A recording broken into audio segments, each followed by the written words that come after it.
Hello Reviteers and welcome to Interior Elevations. Now I always like to pretend that this is your absolute favorite class, but I can honestly say that Interior Elevations is when people really start to love Revit, especially interior designers. When we get into Interior Elevations, we start introducing components that have to do with space planning. So furniture, fixtures, all of the stuff that you love to put into your models to detail them. Before we get too far, what I wanted to do was to give you an overall idea of what interior elevation is and what you can expect in Revit. So the first thing that I wanted to say was that interior elevations are a view of one wall of a room. So for example, if I were standing in this room right here, facing this wall, if I were to see the interior elevation, I would see from corner to corner, and I'd also see from floor to ceiling, but it wouldn't include any structure. Sections and details are where we include structure, but with interior elevations, we just see the outline of the room. The other thing about interior elevations is that typically the National CAD standard is that you just see one room at a time. So you wouldn't see an interior elevation of this wall of the bedroom here and then have it continue into the bathroom and maybe the kitchen. Again, that would be a function of a section cut, not an interior elevation. So we're just going to be focusing on one wall at a time. And the sheet series for an interior elevation, it starts with the I or A, depending on the designation that you're using, 400 series. So 400 series are typically known as our large scale views. And so interior elevations will always be larger than your floor plans. You want to show more detail. If you're showing your floor plans at 1/4 inch, you want to bump up your interior elevations to at least 1/2 inch, if not larger, to really show all the details that you're showcasing in these views. Now, the other thing that I wanted to also talk about, this is putting some blame on HGTV.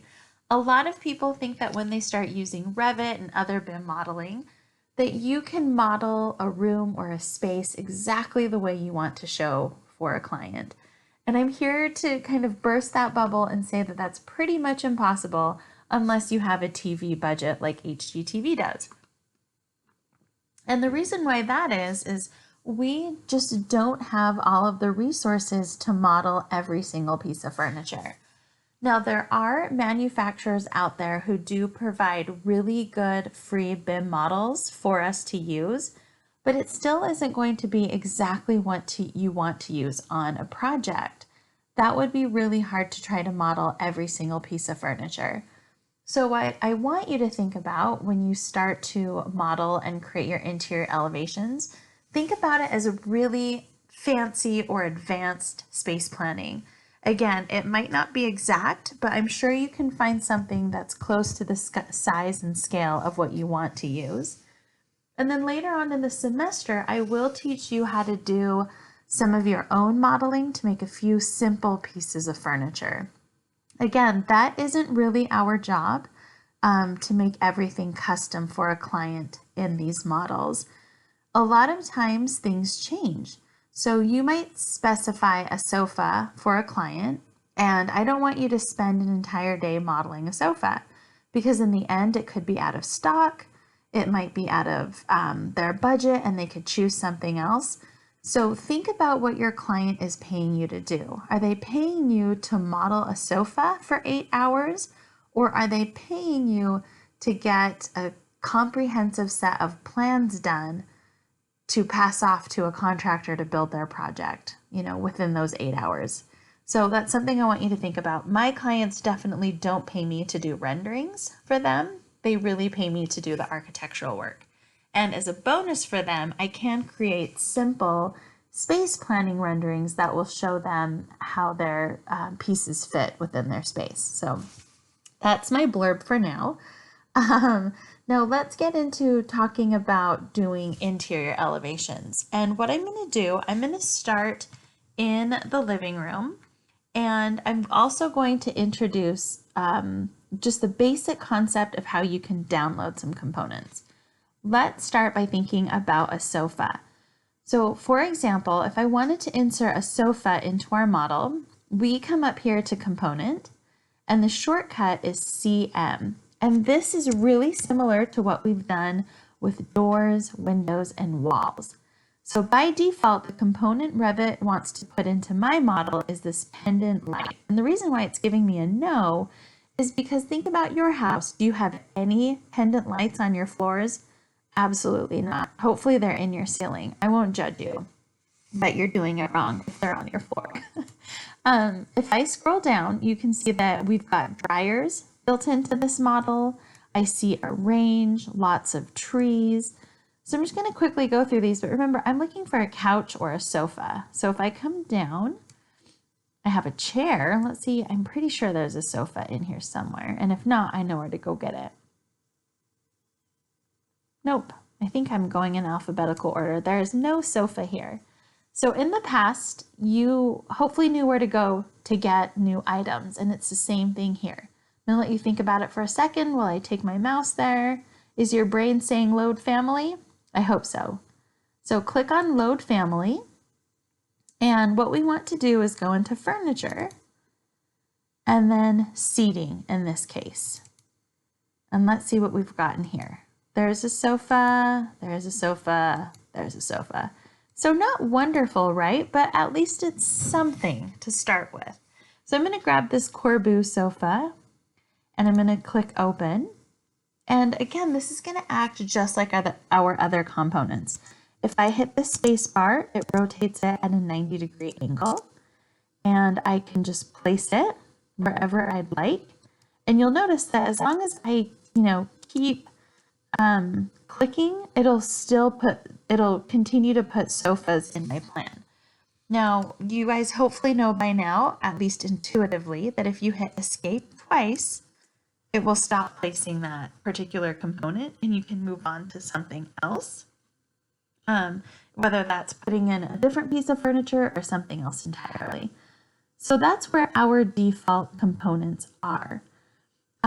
They should be really easy to find. And like I said, it has most of what you'll need for simple space planning, but it might not have everything.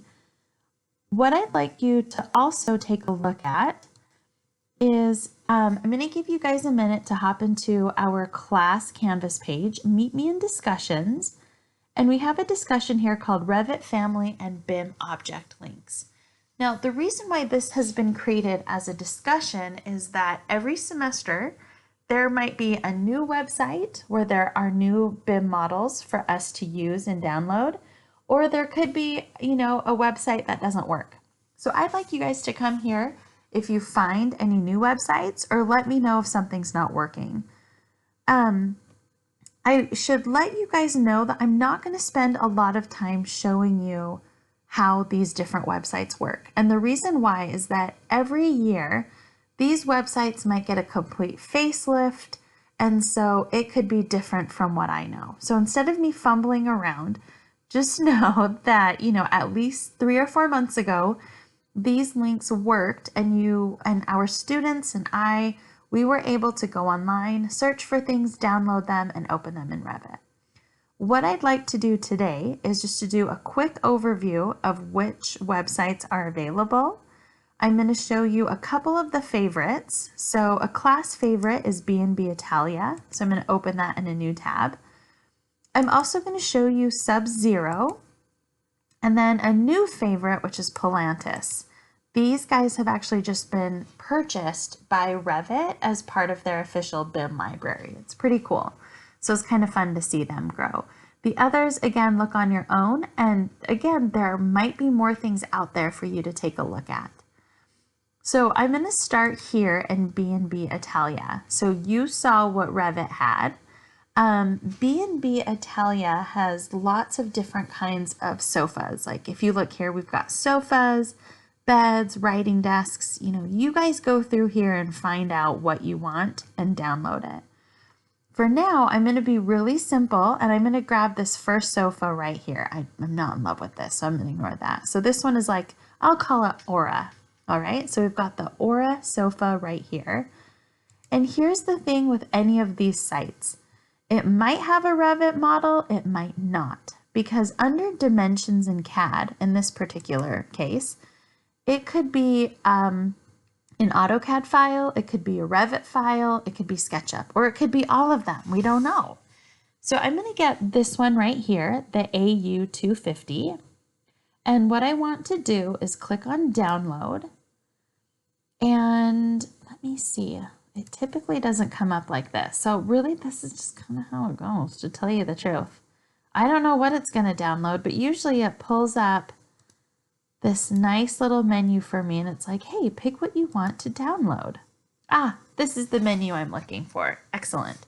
Oh, and I swear I'm not like setting this up to be like, see, I told you. It does not have a Revit file for me. That is so not cool. So I'm going to close out of that. Let's go back.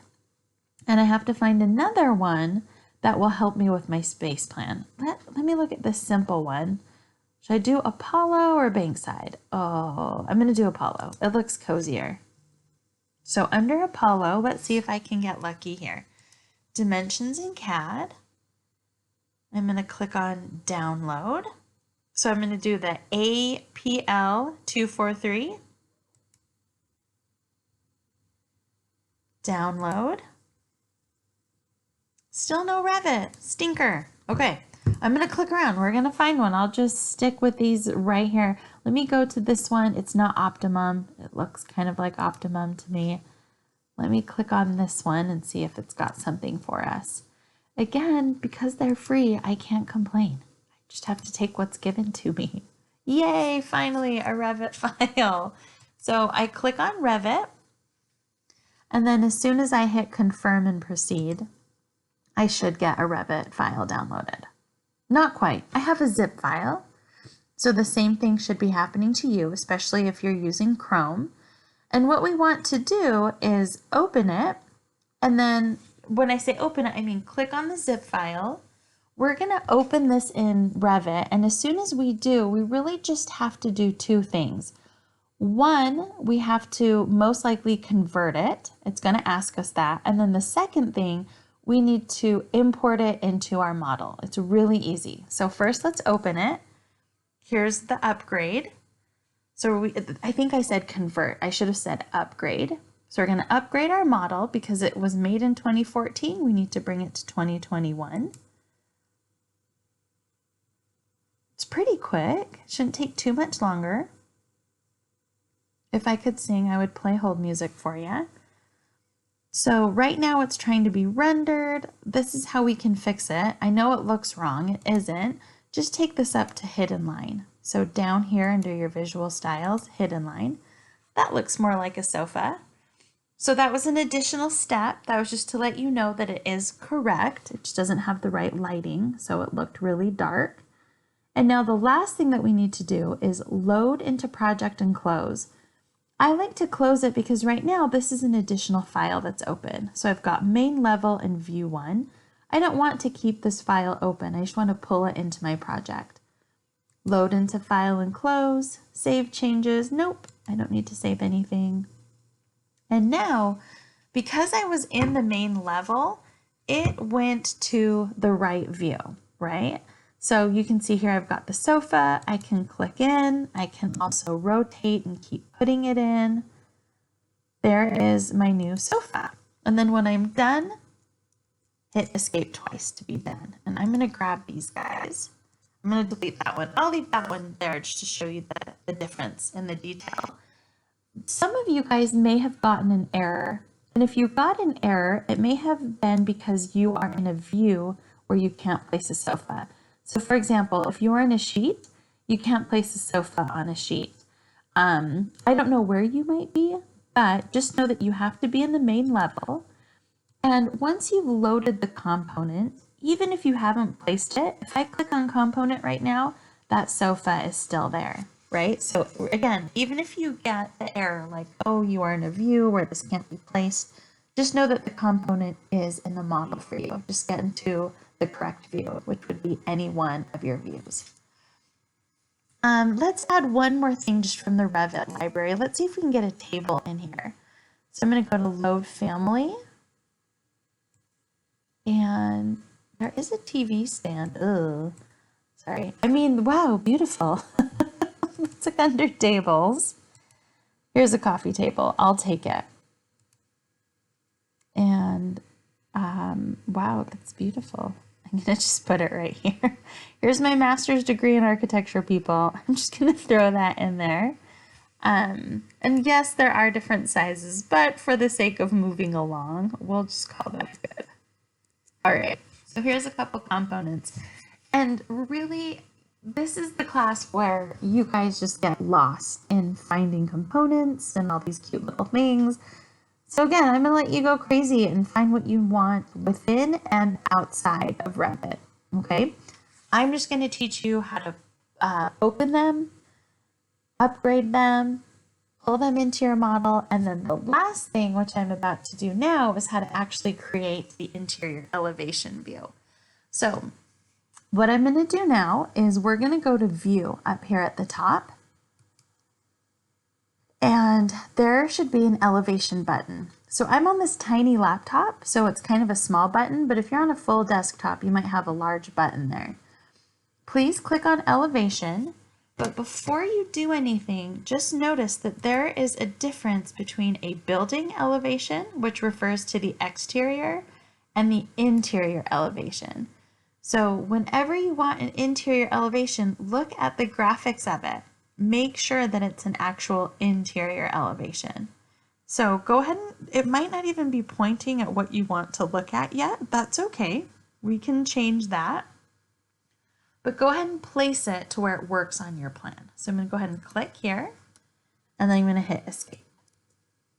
All right. So what we're going to do now is we're going to fix those views, because so far in my living room, I only am looking at this wall right here.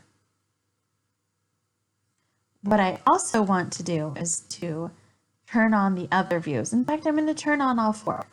And the way that you do that, it can be pretty picky, but we want to select this circle. So usually I just take my mouse and hover over, but let me just point out that once you have all of these arrows, it gets a little harder to select the circle. So if you find yourself in the future having a hard time grabbing the circle, come to the arrow, hit tab, and do you see how it found the circle? Okay, so arrow, hit tab, there's my circle. That's a future note, because again, once we turn on all of these views, by turning on the check mark, now we've got a view built for each one. So see how now it's a little bit harder for me to grab the circle? See how that's grabbing the actual arrow tag? If I want the circle, I hover, tab, tab, there's the circle. And that again allows me to turn views on and off. So let's see what we get. If I want, I'm going to focus on this view right here. So to let me know where the elevation is being taken, first let me click on this arrow. So what this arrow is showing me is that this is where the room is being cut. So it'll show me a partial view of this sofa and this sofa. If I push it forward, it won't show those sofas, but we can play with those in just a minute. The other thing that it's showing me is not only is it going from the living room, but it's also going all the way into the kitchen. And this is where we hit kind of a pause button, because next lecture, we're going to be talking about annotation, including room labels, and that will help us clean up where the interior elevation goes. It could be as simple as a drag, and I can say, okay, stop this right here, right? But there is also something else I can do to help define the rooms better, because this isn't necessarily this area here. Even though they're all part of the same space and the same wall, it's not necessarily that same room. But again, it's just an easy drag to cut off where you want that elevation to go. So what I'm also going to do, let me close my 3D view. So now I've only got the main level open. So go ahead and close out anything you might have open. If you have lots, you can use our handy Close Inactive Views button. But if we double click on this arrow, it'll open the view for us. See? So here we go. Here's our sofas, here's that sliding door, and here's that door and doorway right there. I'm going to do a window tile so that you can see how we're controlling the view. I'm going to zoom out just a little bit. Again, I'm just fascinated by how quickly Revit works. So if this is our elevation view, you can see it highlighted here on the screen. And what I'm going to do now is I'm going to come back here and highlight it. If I move it down, those other sofas are gone. It's really nice. Or I can pull it all the way back and I can show the sides, like the entire sofas plus the tables. So it's up to you to decide where you want to take those views from. The other thing I can do, again, I can bring this all the way out and include the kitchen too, if you'd like to do that as well. It's all one space, so it's not the wrong thing to include all of them because technically they are two different rooms, but they share the same space. So it's up to you to decide where you want to make that cut. Right? So here's one view. Let's take a look at the other view. So if I double click here, here's this other elevation. And what I'm going to do, I'm going to drag it over to this side. So if I grab the name and hold it with my mouse, I can drop it here so that I can still have my floor plan here. So again, that's just a drag and drop. So here's this sofa here. This was the Revit sofa. Quite a bit smaller, different detailing compared to the other one. But again, just like before, if I grab this table and I delete it, it's gone in all of my views. Or if I hit Control-Z to bring it back, if I move it, it moves in all of my views. So it's really nice. You can quickly get interior elevations and start manipulating them. There's a few other things that I wanted to do while we were in here. What I want to do next is this gets a little bit messy, right? Elevation 1B, they're all kind of on top of each other. And more information is coming. So as soon as we put this on a sheet, all of this stuff will populate and it'll get even messier. So what I want to do is I actually want you guys to customize your interior elevation tags so that they're easier to read and that they're more compact. So I'm going to close out these views quickly, and I'm going to go through how you can change or customize your interior elevation markers. Again, this process should be somewhat familiar to you because we've already gone through and made some changes to doors and windows and even walls. So if you think for just a moment, I just want you to take a moment to think, if this elevation tag was a wall, what would you need to do? You can hit pause if you want and think about it longer, but I'm going to go on. I hope the first thing that you thought was first select it. So first I need to grab my interior elevation. Okay, so it's selected. And what I want to do next is click on Edit Type. Everybody with me so far? I hope you're saying yes. Now for this next part, we actually don't need to duplicate or rename it because we're not changing a system standard. We're actually just going to update it so that it applies to our whole project. So what we want to change is up here. The elevation tag right now is set to be a 1/2 inch circle. What I want you to do is to click in here and you'll see hopefully a familiar 3 dots come up. Click on that. And right now our elevation mark, which is this right here, is set to be a body circle with a filled arrow. And that's pretty close.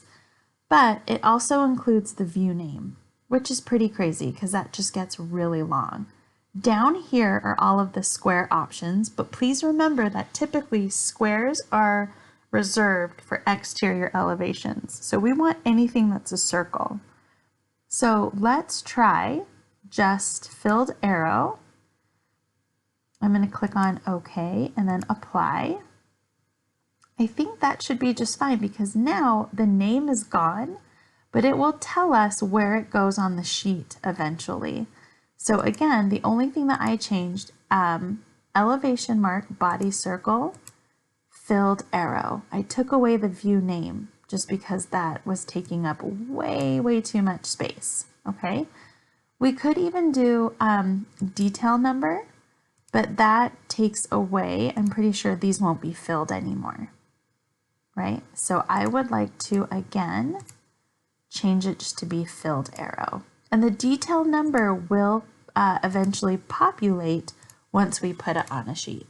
It's so much cleaner this way. So that's what I'd like you guys to use for your interior elevations as you go through working with all of your spaces. So for now, what I want you to do is go ahead and using all BIM objects, go ahead and space plan your living room and your bedroom. So it's totally up to you what kind of furniture you want to use. It can be all Revit, you can get it all online, whatever it is. Download the BIM objects or load the components in your architecture menu, create your elevation tags, right? And then eventually we will be putting them on sheets. So right now we do have an interior elevation sheet, but we're going to rename this. We're going to call this A or I, depending on how you're working, 401. Let's see where that went.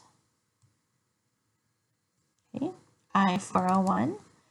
And that's where you can put your interior elevations. So for example, on my interior elevations, right now they're not named, but I can grab these and drop them here. So there is elevation 1A. Here's B, C, and then let's see if I can squeeze D on. And you know, I just realized these are too small. I mentioned at the beginning of the lecture that your elevations should be a 1/2 inch, right? So I put them in 1/4, and it's so much easier to actually delete these. I'm going to do this differently. I'm going to grab the elevation, and under view scale, I'm going to change this to 1/2 inch. There's 1/2 inch. And now when I drag it on, there is the correct size. Elevation 1A, 1/2 inch. And I want to be a little bit more exact here. This isn't just any elevation. Whoops. I want to rename this to be living room. And I'm going to be honest, I'm not smart enough right now to know if this was what wall this was on. I think this was west. So I'll call this living room west. And then here's B. I need to change this to 1/2 inch. I'm going to drag it on. Okay. And again, I want you guys to update these names. So I just tried clicking on it and it wasn't letting me rename it. So you have to come over here and right click. And I'm going to write living room. I'm going to put question marks. I really don't know. Oh, it won't let me do a question mark. I'll just put living room X until I figure out what it is. And so on. So you can get all of these onto the sheet. So as you can see, you're going to need more sheets. Your living room will pretty much take up one whole sheet. So here you can do interior elevations. And then I'm going to see if I can add living room to this. Right?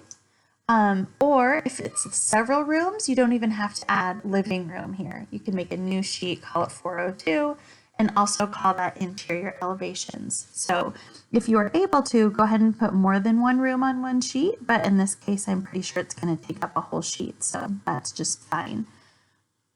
Let's go take a look at our main level though, and see what happened to our labels. Yep, so take a look at this. It automatically populated. So 401, here's view 1, 2, and then eventually 3 and 4. Now typically, because I have OCD, I like to have this be number 1.